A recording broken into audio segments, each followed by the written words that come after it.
Hey, what is happening, everybody? Welcome back to the Hybrid Network and another look into the world of Hellboy and the BPRD.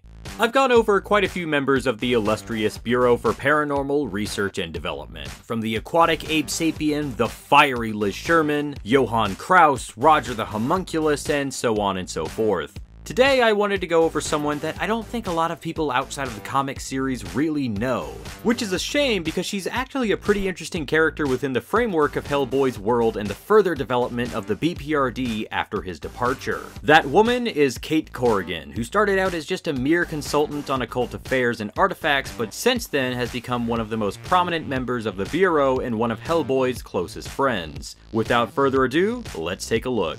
Kate Corrigan is considered one of the leading minds on the occult and folklore, traveling around the world and visiting numerous different villages and landmarks, recording her findings into the primary text utilized for occult research.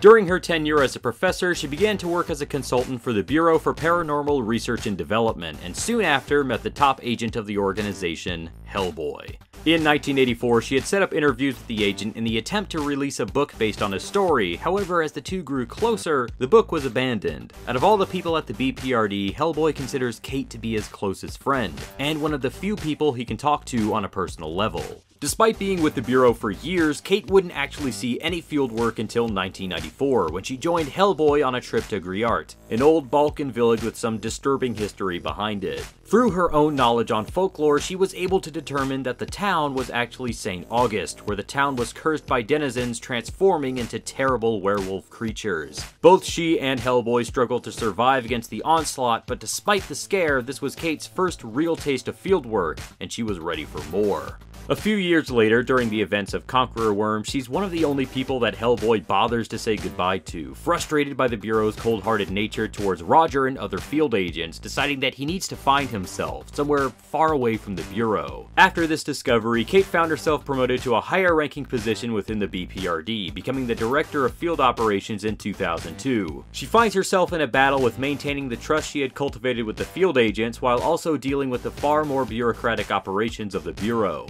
She begins to lose a bit of a grip after Abe Sapien begins to discover more about his past life, helping the amphibious man uncover more about his previous identity, but losing him after he becomes so deeply entrenched in the life he once led. All the while, the Bureau also has to deal with the death of one of their top agents, Roger the Homunculus, and the plague of frogs that was still at large. Despite all of this, Kate maintains order within the Bureau and tries to hold everything together as the team battles forces that threaten the Earth, from the Ogdru Hem to the Black Flame, and she is one of the most prominent and important characters within the Hellboy mythos. So much so that she even makes prominent appearances within the Hellboy animated movies, in particular Sword of Storms, acting as a supporting character and largely keeping the relationship both she and Hellboy have from the comics. But that's going to do it for this video. Thank you all for tuning in, and make sure you stay subscribed to the Hybrid Network for more updates and discussions regarding the Hellboy universe. This is Luke signing out.